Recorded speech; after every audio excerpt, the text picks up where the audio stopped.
Halo teman-teman, kembali lagi bersama aku di sini MP Gaming. Kali ini gua bakalan menengokkan kepada kalian sebuah video yang dimana di sini ceritanya adalah seorang samurai kecil yang samurai kecil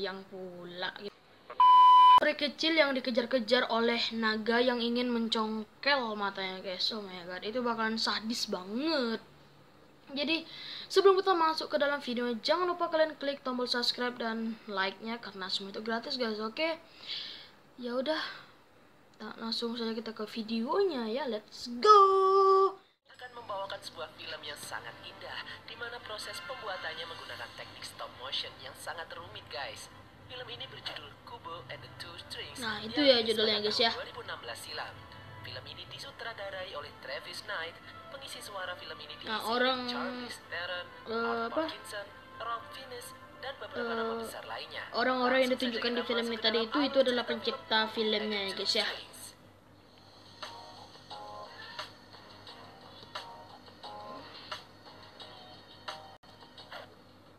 Di awal film terlihat seorang wanita yang menggendong tas dengan lambang kumbang di belakangnya. Bentar guys, bentar. Gue mau nanya di sini, siapa dari kalian yang takut kumbang di sini? Ayo ngaku. Kalau ada yang takut kumbang di komen ya guys ya. Sebenarnya kalian bisa jaga rahasia gue nggak? Gue takut kumbang sebenarnya. Oke, lanjut. Sama-sama takut kumbang kita. Wanita ini terlihat cemas ketika ia dihadang oleh ombak yang amat besar.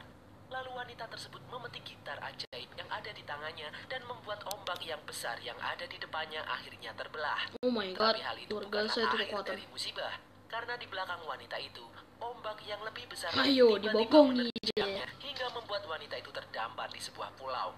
Wanita yang tidak sadarkan diri itu terbangun ketika mendengar suara anaknya yang menangis. Ternyata di dalam tas dengan lambang kumbang itu berisi anak dari wanita tersebut. Beberapa tahun setelah kejadian itu, Kubo hidup bersama dengan ibunya yang bernama Saryatu. Anaknya itu bernama Kubo ya guys ya. Maaf nih, gua skip biar sekali menjelaskan. Di dalam sebuah gua, Kubo yang amat sangat menyayangi ibunya, rela mengurus sang ibu di masa kecilnya ini. Ibunya terlihat selalu diam 1000 bahasa. Ayo, siapa yang selalu semenjak dia ada besar ini selalu mengurus ibunya? Kalau gua sebenarnya ada sih ngurus ibu gua. Kalian jangan sampai melawan sama ibu kalian ya guys ya. Kalau kalian melawan sama ibu itu sangat berdosa banget. Dalam membuat racinan kertas origami. Ia sangat suka membuat origami untuk menghibur ibunya serta menjadi mata pencahariannya. Kubu kecil mengambil perlengkapan miliknya dan memulai petualangannya. Kubu keluar dari dalam gua dan menuruni gunung hingga sampailah dia di dalam sebuah desa. Desa tersebut sangat amat menyenangkan bagi Kubu.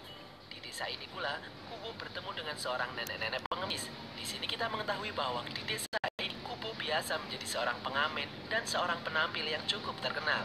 Karena Kubu memiliki kekuatan magic dari gitar ajaibnya yang jika dipetik maka akan menggerakkan kertas-kertas di dekatnya luar biasa. Memberikan nyawa ke origami kertas milik Kubu. Kubu menampilkan pertunjukan ceritanya gitu kepada ya, guys, masyarakat desa. Dia bercerita mengenai seorang samurai malang bernama Hanzo yang hidup sebatang kara karena keluarganya telah dibunuh oleh Raja Bulan. Samurai itu berpetualang mencari 3 pusaka ajaib untuk mengalahkan Raja Bulan, yaitu pedang terkuat, baju perang terkuat, dan helm perang terkuat. Warga desa terhibur dan gembira menyaksikan pertunjukan yang dibawakan oleh Kubu. Sore hari pun tiba. Kubu teringat pesan dari ibunya untuk jangan keluar dari gua di malam hari. Kubu pun bergegas pulang kembali ke tempat tinggalnya. Kubu menemui ibunya. Secara ajaib, di saat matahari tenggelam, Saryatu mulai sadar dan tersenyum melihat Kubu. Di sela makan malam, Saryatu menceritakan sebuah cerita kepada Kubu. Ibunya namanya Saryatu ya guys ya. Cerita mengenai samurai yang dibawakan Kubu kepada warga desa adalah sebuah kisah nyata. Hanzo adalah ayah kandung Kubu. Saryatu bercerita bahwa ayah Kubu meninggal saat ia melindungi Kubu dari kejaran sang Raja Bulan dan saudari ibunya yang telah merenggut salah satu mata Kubu. Saryatu juga menasehati Kubu agar ia tidak boleh. Jangan-jangan nih nanti si siapa Kubu itu bakal melawan Raja Bulan ya? Kayaknya iya ya. Kita tengok aja ya guys ya. Apakah Kubu bakal melawan Raja Bulan guys? Keluar di saat malam hari, atau akibatnya ia akan diculik oleh kakeknya sendiri, sang Raja Bulan yang berusaha mengambil mata Kubu yang satunya lagi. Berarti Di malam hari, kakeknya saat Sariatu itu sedang tidur, tiba-tiba kakek origami di Sariatu. dalam gua berterbangan dengan sendirinya. Kakek apa? Kubo yang melihat Kakek hal Kobu itu kaget dan membangunkan yang ibunya. ingin Ternyata menculiknya. Sariatu mengigau dan mengakibatkan kertas-kertas di sekitarnya berterbangan. Pagi harinya, Kubo datang ke desa lagi untuk mendongeng seperti biasa. Tidak disangka ternyata di dalam desa sedang diadakan sebuah festival, yaitu festival untuk mengenang arwah para leluhur. Nenek-nenek pengemis teman Kubo mengatakan bahwa di malam hari festival nanti akan ramai sekali, penuh kembang api dan kita bisa berkomunikasi dengan orang yang sudah meninggal. Sayang sekali Kubo tidak bisa keluar di malam hari. Di dalam festival, orang-orang membuat lentera untuk sarana berkomunikasi dengan orang terkasih yang telah meninggal dan kemudian memandunya kembali ke negeri surgawi. Sang nenek menyuruh Kubo membuat sebuah lentera jika ingin berkomunikasi dengan arwah orang yang disayangi. Kubo pun kemudian bergegas pergi. Di sore hari, Kubo berjalan menuju sebuah pemakaman. Di sana Kubo melihat banyak warga desa yang Tapi guys, berarti ini kakeknya Kobu ini naga dong. Soalnya waktu kita tengok di judul ceritanya itu ada gambarnya dan gambarnya itu seekor naga. Berarti kakek Kobunya ini udah fix pasti naga ya guys ya. mengunjungi makam dan Naga. membawa lentera. Mereka berkomunikasi dengan arwah orang yang dikasihi. Kubo kemudian duduk di depan sebuah batu petilasan dan menaruh lenteranya. Kubo berdoa dan bercerita tentang dirinya dan keadaan ibunya. Kubo berharap agar mendiang ayahnya dapat menjawabnya. Kubo tampaknya agak iri ketika melihat lentera milik orang lain dapat menyala, yang berarti arwah orang yang dikasihi menyambut mereka. Tetapi lentera milik Kubo tidak kunjung menyala. Kubo menunggu sampai sore hari Kasian tetapi ya, guys, tidak terjadi apa-apa. Kubo terlihat kesal dan ia pun memutuskan untuk pulang. Tapi belum sempat ia sampai di rumah, malam hari sudah tiba dan suara-suara aneh mulai memanggilnya. Bahkan ia mulai melihat bayangan misterius di seberang sungai. Bayangan itu ternyata adalah Merinding, Bu. dua saudari dari ibu Kubo yang selama ini mengincarnya. God. Dua wanita itu mengejar Kubo, mengeluarkan asap hitam yang mengejar Kubo. Kubo berlari memasuki desa di tempat festival Serem, diadakan. Asap yang Wah, tadi film. Kubo Ya, mulai maaf menyerang itu. warga desa.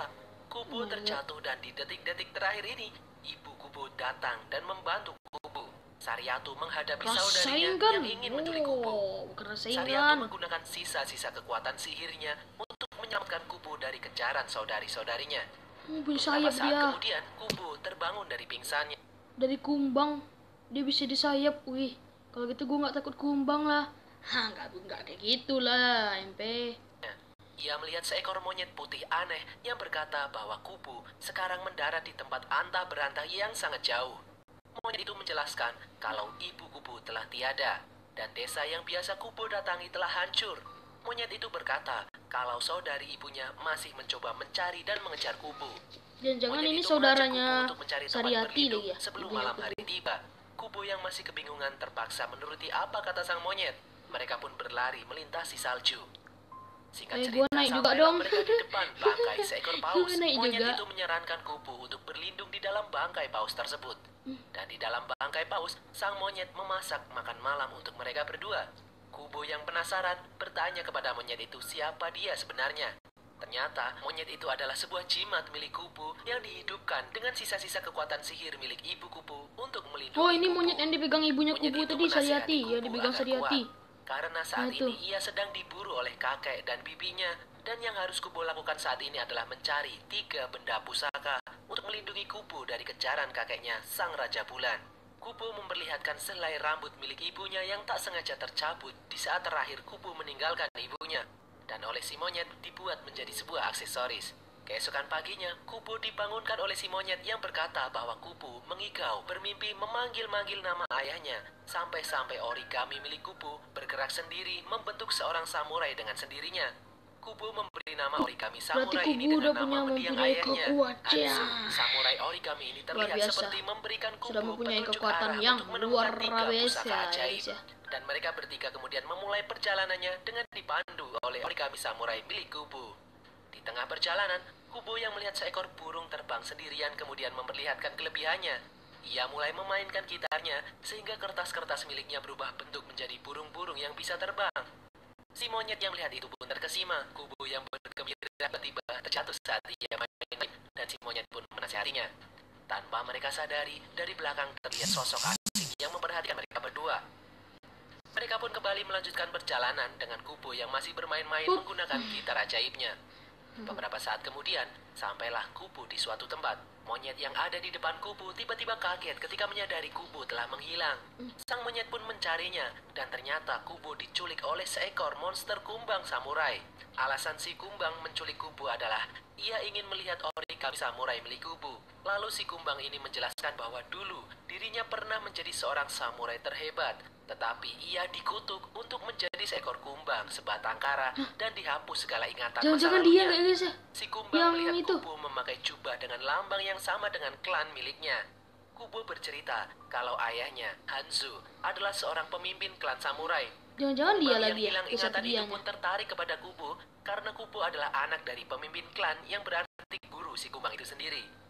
Setelah itu, si kumbang meminta Kubo untuk mengikut sertakan dirinya dalam petualangan Kubo. Si monyet kurang setuju akan hal itu, akan tetapi sang samurai kemudian meyakinkan si monyet dengan menunjukkan skillnya.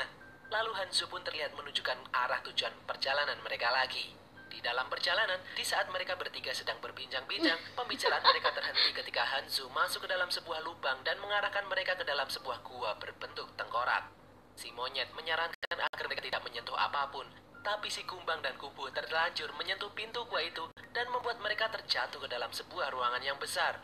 Terlihat pedang Monyet ajaib harus di atas dipercayai. tangan raksasa di hadapan mereka. Monyet. Si kumbang kemudian bersukarela untuk mengambil pedang itu. Setelah pedang diambil, tiba-tiba tangan tempat pedang itu ditaruh terbang dan sendirinya. Dan tulang belulang yang ada di sekitar mereka sekarang menjadi monster tengkorak raksasa yang mengerikan. Si monyet mencoba menebas raksasa itu menggunakan pedang yang baru saja diambil. Namun pedang tersebut malah patah. Ternyata pedang itu merupakan pedang pusaka palsu. Hanzo menunjukkan kalau pedang yang asli terletak di atas kepala dari monster tengkorak tersebut, di mana di sana terlihat banyak sekali pedang-pedang yang menancap. Monster tengkorak itu menangkap si monyet. Monyet yang terhimpit berusaha mengambil pedang-pedang di kepala tengkorak dan menebasnya, namun sia-sia.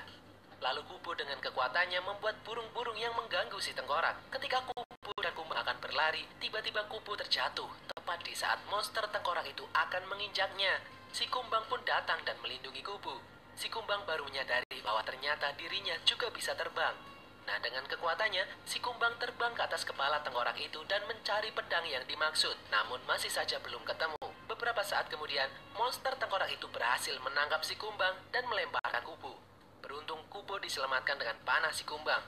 Kubo pun kembali terjatuh di atas kepala monster tengkorak itu. Kubo kemudian berusaha mencari pedang yang asli, sementara si kumbang dan si monyet akan dimakan oleh monster tengkorak. Di detik-detik terakhir, Kubo berhasil mendapatkan pedang yang asli. Monster tengkorak itu pun berhenti bergerak dan mulai runtuh. Si kumbang lalu terbang dan menolong teman-temannya keluar dari gua tersebut ke arah tepi danau. Di pinggir danau, si kumbang dan si monyet berdebat terus-menerus karena mereka harus menyeberangi danau yang amat panjang dan berbahaya. Kubo yang menyingkir kemudian memainkan gitarnya. Tiba-tiba keajaiban Dia megang terjadi pedangnya ya. karena petikan gitar ajaib Kubo dapat membentuk sebuah perahu dari ranting-ranting dan dedaunan. Oh my Kubo dan god. yang lainnya pun menaiki Luar perahu tersebut. biasa. Di atas perahu, si kumbang mengajari Kubo untuk memanah, sedangkan si monyet membuatkannya panah tali untuk memancing ikan. Mereka pun makan bersama sambil sedikit bercerita tentang masa lalu Kubo serta orang tua Kubo. Cerita pun usai karena mereka dihadang oleh badai. Mereka kaget karena mereka melihat pusaka kedua di dalam danau.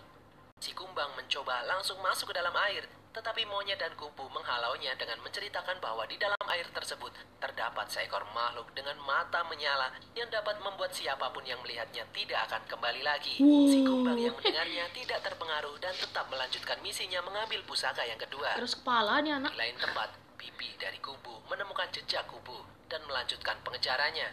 Di kapal Kubo, gelombang yang tinggi cukup mengganggu kapal tersebut. Kubo yang khawatir mengatakan bahwa si kumbang pasti dalam kesulitan.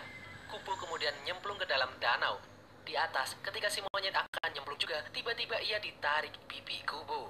Kubo yang ada di dalam air menemukan baju samurai pusaka. Namun tiba-tiba, di belakangnya muncul seekor monster dengan mata yang besar menatap dirinya dan membuat Kubo terhipnotis. Di atas kapal, si monyet dan Bibi Kubo bertarung. Si monyet menyadari bahwa Kubo sedang dalam masalah. Lalu pertarungan antara si monyet dan Bibi Kubo pun berlanjut. Tiba-tiba si kumbang pun muncul dan ikut bertarung, membantu si monyet. Dengan bantuan Kumbang, bibi Kubu berhasil ditangkap dan si Kumbang kembali masuk ke dalam air untuk menolong Kubu. Kubu yang hampir dimakan monster itu berhasil diselamatkan oleh si Kumbang. Di atas kapal, si monyet masih melanjutkan pertarungannya dengan bibi Kubu. Dengan usaha yang sangat keras, si monyet berhasil menebas bibi Kubu dan memenangkan pertarungan itu. Kumbang pun membawa Kubu kembali ke atas kapal. Si monyet terlihat khawatir melihat keadaan Kubu. Secara ajaib, serpihan kayu dan dedaunan dari kapal yang hancur kembali menyatu dan membentuk kapal yang kembali utuh. Dan Kubu pun siuman. Ia mengatakan kalau ia melihat kilasan kalau ibu Kubu merubah dirinya menjadi sosok si monyet. Dan benar sekali, si monyet memanglah ibu Kubu. Mereka pun berhasil menyeberangi danau. Ibu Kubu yang menjelma menjadi seekor monyet itu menceritakan kejadian sebenarnya soal kisah cintanya dan ayah Kubu. Diceritakan pada saat itu, ibu Kubu dan saudarinya membunuh banyak sekali prajurit dan diperintahkan oleh kakek Kubu, sang Raja Bulan, untuk membunuh Hanzo karena dia mengetahui lokasi pusaka ajaib dan menjadi ancaman untuk kerajaan bulan. Ibu Kubu kemudian berhasil menemui Hanzo lebih dulu, tetapi di saat mereka bertarung, bukannya mereka saling membunuh, tetapi malah mereka saling jatuh cinta satu sama lain. Tidak lama setelah itu lahirlah Kubu. Kakek Kubu kemudian marah mengetahui anaknya telah mengkhianatinya. Lalu Hanzo pun mengorbankan dirinya dan pasukannya agar Kubu dan ibunya bisa kabur dari kejaran kakeknya. Oh, Kubu jadi menjelaskan begitu alasan kakeknya masalahnya. ingin mengambil mata Kubu satunya lagi adalah agar Kubu menjadi seperti sang kakek, buta akan kemanusiaan. Setelah Kubu tidur, ibu Kubu menjelaskan kepada Kumbang bahwa ternyata sihir reinkarnasinya mulai sirna dan cepat atau lambat ia pasti akan menghilang. Kumbang yang mendengarnya berjanji akan menjaga Kubu setelah dia tiada. Kubu yang tertidur bermimpi bertemu dengan seorang kakek. Kakek itu mengajak Kubu untuk bermain gitar. Setelah itu, si kakek memunculkan gambaran jelas benteng milik ayah Kubu, dan di sanalah terletak pusaka ketiga. Kubu terbangun dan memberitahu yang lain lokasi pusaka ketiga. Mereka pun melanjutkan perjalanan menuju tempat tersebut, melintasi pegunungan dan hutan-hutan. Di dalam perjalanan mereka melihat sekelompok balaung emas Sumpah, ini berterbangan. film seru Si banget. monyet menjelaskan Tapi kalau gua nggak balaung ada emas selalu terbang berbicara loh. membawa arwah Biasanya menuju gua bisa tempat bakalan mereka bicara ini. semestinya. Dan sampailah mereka di benteng milik Hanzo, ayah Kubu. Mereka menelusuri semua tempat dan sampailah ia di sebuah ruangan di mana di sana terdapat lukisan Kubu dan orang tuanya. Kubu masuk ke dalam. Oh iya, bagi teman-teman, gue cuma mau bilang bagi teman-teman yang belum subscribe dan like-nya agar segera subscribe dan like-nya ya guys ya. Dan kalian silakan kalian komen di bawah, kita bakal mereview video apa lagi ini guys. Oke, terima kasih ya sudah subscribe ya, terima kasih. Dalam ruangan I love you, itu my dan friend. melihat seisi tembok yang dipenuhi lukisan-lukisan sesuai perjalanan Kubu. Setelah itu, Kubu keluar dari ruangan itu dan tiba-tiba di belakang mereka sudah ada asap hitam milik bibinya yang menangkap mereka bertiga. Bibi Kubu pun datang di hadapan Kubu. Bukannya Ia tadi berjalan menghadap si udah monyet yang juga ditebas. jelmaan ibu Kubu itu. Di sini Bibi Kubu menjelaskan sebuah fakta bahwa ternyata si Kumbang adalah Hanzo, ayah dari Kubu. Hanzo dikutuk Kan menjadi betul kan, seekor guys? kumbang dan dihapus ingatannya. Bibi Kubu membanting Hanzo, lalu ibu Kubu bangkit dan mulai menyerang saudarinya ini. Mereka berdua bertarung mati-matian, tetapi Bibi Kubu berhasil menumbangkan ibu Kubu. Di saat detik-detik bibinya akan menyerang ibu Kubu, tiba-tiba Hanzo bangkit dan melindungi Kubu serta ibunya. Namun beberapa saat kemudian tiba-tiba Bibi Kubu langsung menusuk Hanzo dari belakang. Kubu yang marah langsung berlari ke arah gitarnya dan memetik gitar itu hingga satu senarnya putus dan membuat ledakan energi yang mampu mengalahkan bibinya itu. Mantap Pagi guys. harinya, Kubu menyaksikan kedua orang temannya telah tiada. Origami Hatsu menyadari kalau pusaka terakhir berada di desa asal Kubu. Kubu kemudian mengambil gitarnya, kembali memetiknya dan membuat senar terakhir gitarnya Yah, tersebut putus baterai gua dan terbang habis. kembali ke desa asalnya untuk mengambil pusaka terakhir itu, sebuah helm perang. Di desa tersebut, Kubu Terebang akhirnya dia, mendapatkan dia pusaka yang terebang. selama ini ia cari. Saat ia akan memakai helmnya, tiba-tiba si nenek pengemis melihat Kubu. Kubu menyarankan kepada seluruh warga desa untuk menghindar. Kubu kemudian memakai helm pusaka itu dan lalu memanggil kakeknya, Sang Raja Bulan, untuk menantangnya. Sang Raja Bulan pun seketika datang di hadapan Kubu. Kakek Kubu mengajak Kubu untuk hidup dengan dirinya di kerajaan bulan. Kakek Kubu bermaksud mengambil mata Kubu karena selama ini Kubu masih memiliki mata manusia. Dia tidak akan bisa tinggal di kerajaan surgawi dan Kubu akan terus melihat kebencian dan penderitaan manusia. Kubu menolak ajakan kakeknya karena kakeknya telah membunuh kedua orang tua Kubu. Kubu berniat mengalahkan sang kakek. Sang Raja Bulan yang marah seketika berubah menjadi seekor monster yang mengerikan. Kubu berhasil menusuk monster itu, dia tetapi monster, monster itu bukan belum naga. juga mati. Mereka berdua pun bertarung mati-matian. Kakeknya yang terlalu kuat akhirnya berhasil menangkap Kubo dan melemparkan Kubo ke arah pemakaman. Kubo yang ada di situ akhirnya bangkit kembali, kemudian mengambil gitarnya yang tanpa senar itu dan menggantinya menggunakan rambut ibunya dan rambutnya sendiri. Di tengah ancaman sang Raja Bulan, Kubo memetik gitarnya. Lalu keajaiban pun muncul. Lentera-lentera yang mengambang di atas sungai berubah menjadi arwah para leluhur. Para warga yang melihatnya kemudian berkumpul di sekitar Kubu. Kubu mengenjrengnya sekali lagi dan membentuk sebuah lingkaran perlindungan. Kubu kemudian memetik gitarnya sekali lagi sehingga ia dapat mengalahkan monster itu. Monster itu pun kemudian berubah bentuk menjadi sosok manusia tua yang lupa ingatan. Pria itu bertanya akan jati dirinya. Warga desa yang baik hati kemudian mengarang cerita kepada kakek Kubu, mengatakan kalau kakeknya ini adalah orang yang sangat baik hati dan peduli kepada sekitarnya. Kakek Kubu kemudian mulai tersenyum dan Kubu berjanji akan merawat sang kakek. Makanya jangan sombong. Selesai itu, para warga desa kembali menaruh lentera-lentera di sungai dan melarungnya. Kubu juga menaruh lenteranya di batu altar dan berdoa untuk orang tuanya. Orang tua Kubu dalam wujud arwah pun kemudian muncul menemani Kubu yang akan melarung lenteranya ke sungai. Dan berakhirlah kisah dari film Kubo and the Two Strings ini guys. Semoga kalian terhibur. Jangan lupa follow semua akun media sosial kami. Tulis kritik dan saran kalian di kolom komentar dan sampai jumpa di konten. Oke guys, di sini gue sudah menengokkan kepada kalian sebuah video yang berjudul apa tadi? Yang berjudul apa ya tadi ya? Lupa gue. Samurai kecil yang dikejar monster ya guys ya. Ya monsternya itu ternyata adalah kakeknya dan samurai yang selalu dibilang-bilang atau yang waktu Kobu itu bikin dari origami itu ternyata samurai itu adalah ayahnya, sedangkan yang monyet tadi itu ibunya. Dia cuman berubah gitu ya, berubah dirinya, yang ibunya menjadi monyet sedangkan ayahnya menjadi ya kalian tahu lah ya, kecoa apa ya, lupa gua. Pokoknya dia berubah sesuai apa itu ya, kayak sesuai lambangnya dia berubah dengan seperti lambangnya. Dan juga kakek Kubu itu sebenarnya dia ingin mengambil mata Kubu ya guys ya, yang dimana kalau kakek Kubu itu ingin bertarung dia bakalan keluar apanya bang, naganya ya guys ya. Ya so, sampai sini saja dulu episode kita kali ini. Jangan lupa di like dan di subscribe karena semua itu gratis guys. Oke, saya MP Gaming, sampai jumpa lagi di next video. Dadah.